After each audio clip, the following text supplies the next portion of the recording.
Bem, hoje nós vamos continuar o assunto de nomenclatura de compostos orgânicos, mas hoje os compostos orgânicos que iremos estudar vão apresentar uma ramificação na cadeia. A cadeia carbônica é chamada de ramificada quando for heterogênea ou pelo menos um carbono for terciário ou quaternário. Nessa primeira estrutura mais à esquerda, nós podemos notar um átomo de oxigênio ligado entre dois carbonos. Então ele é dito heteroátomo e a cadeia é caracterizada como heterogênea. Heteroátomo vai ser qualquer átomo diferente de carbono e hidrogênio ligado entre dois carbonos. Só para tirar a dúvida, se a gente for notar esse oxigênio aí da dupla com o carbono, formando a carbonila, esse oxigênio aí não é caracterizado como heteroátomo, porque ele não está ligado entre carbonos. Apenas esse oxigênio em azul aí que está ligado entre carbonos. Na situação do meio, nós temos o carbono terciário, que é um carbono que está ligado a outros três átomos de carbono. E por fim, na estrutura mais à direita, nós teremos o carbono quaternário, que é o átomo de carbono que está ligado a outros quatro átomos de carbono. Ou seja, ele completa sua tetravalência se ligando apenas a átomos de carbono. Como nós estamos trabalhando agora com cadeia ramificada, essa cadeia ramificada será derivação de alguma cadeia principal. Porque nós temos um composto orgânico, nós determinaremos qual a sua cadeia principal, o que sobrar será ramificação. Essa cadeia principal apresenta as seguintes características: possui o grupo funcional, engloba o maior número de insaturações e possui a sequência mais longa de átomos de carbono ligados entre si. Então, dessa forma, nós podemos nomear a cadeia principal da seguinte forma: o prefixo, que indicará o número de átomos de carbono, mais o infixo, que vai determinar que tipo de ligação esses átomos de carbono estão fazendo, se são ligações simples, duplas ou triplas, e o infixo, que é derivado, o sufixo, desculpem, que é derivado do grupo funcional. Nesse primeiro exemplo aqui, temos a cadeia principal em azul e a ramificação em rosa, porque é a maior sequência de átomos de carbono ligados entre si. Nós podemos notar que nós temos 1, 2, 3, 4, 5, 6 átomos de carbono. E o que sobrou será a ramificação. Nesse segundo caso, nós temos que ter cuidado para escolher a cadeia que apresente a insaturação. Nós temos duas ramificações. E vamos notar a cadeia principal em azul. Ela contém 1, 2, 3, 4, 5, 6 átomos de carbono. E se nós fôssemos contar, pegando dessa ramificação propil,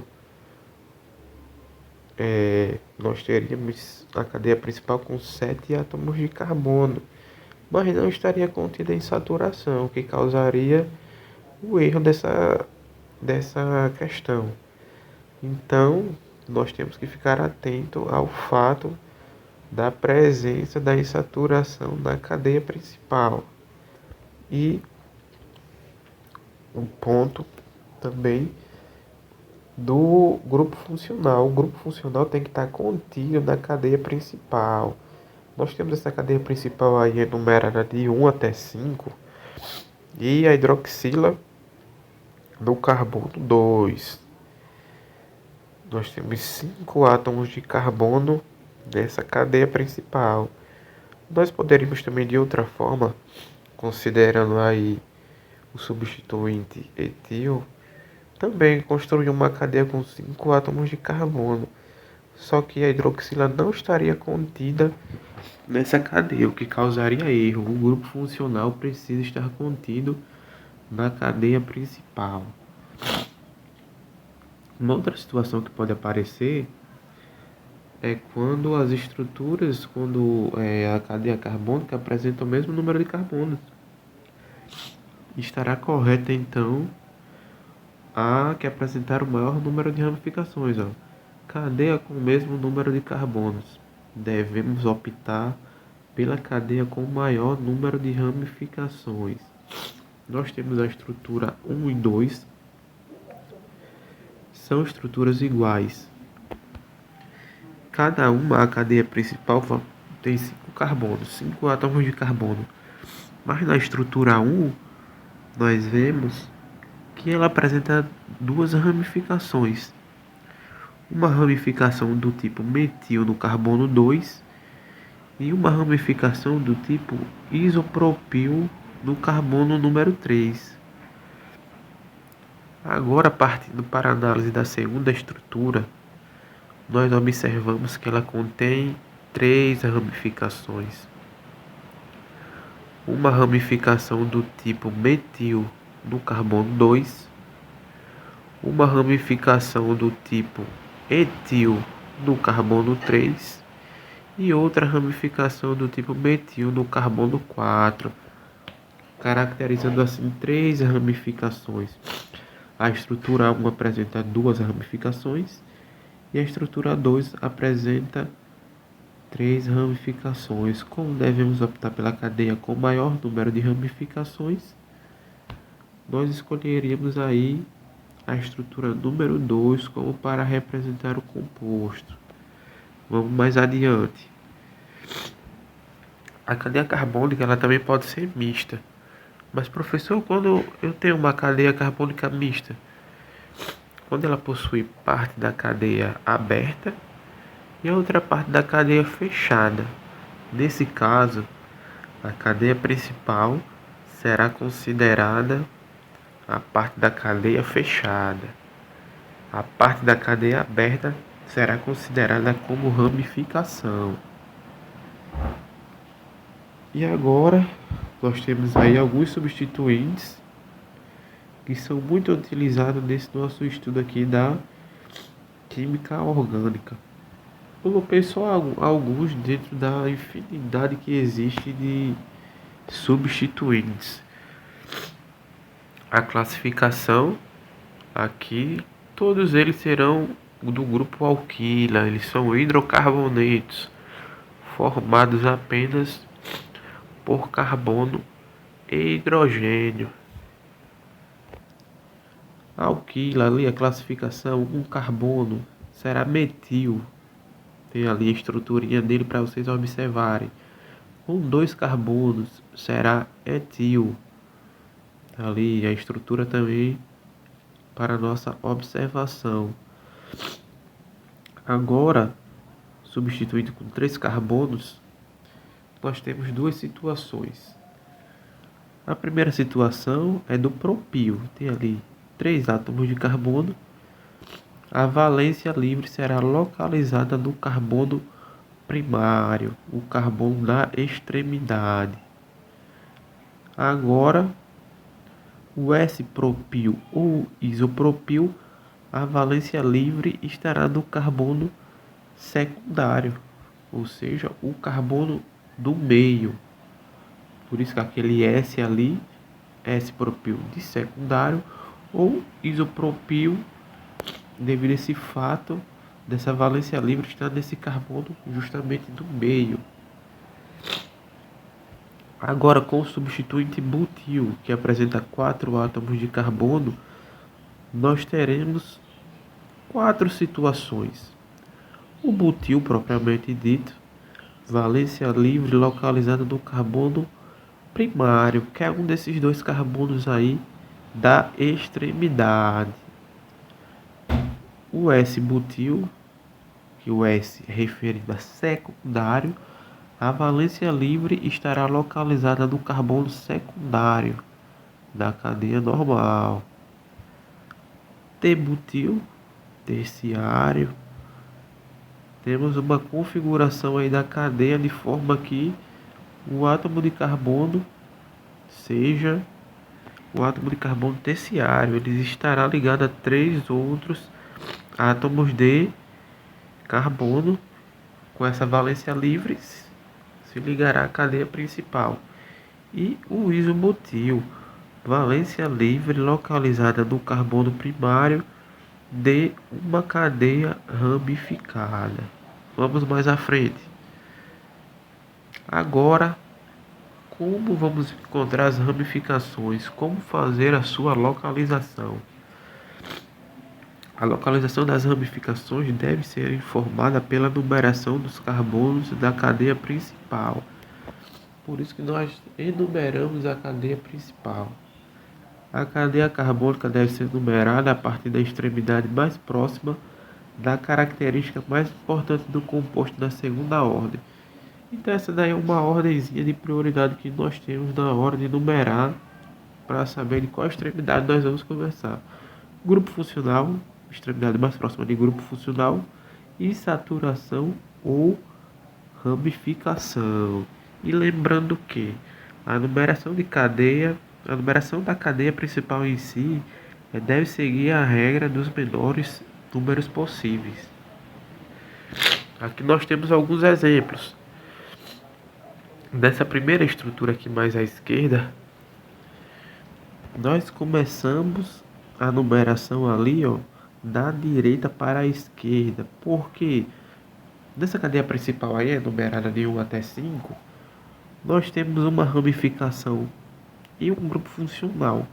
E como nós vimos que o grupo funcional apresenta prioridade em relação à ramificação, essa numeração vai começar a ocorrer da direita, sendo que o grupo funcional ali ficará no carbono número 2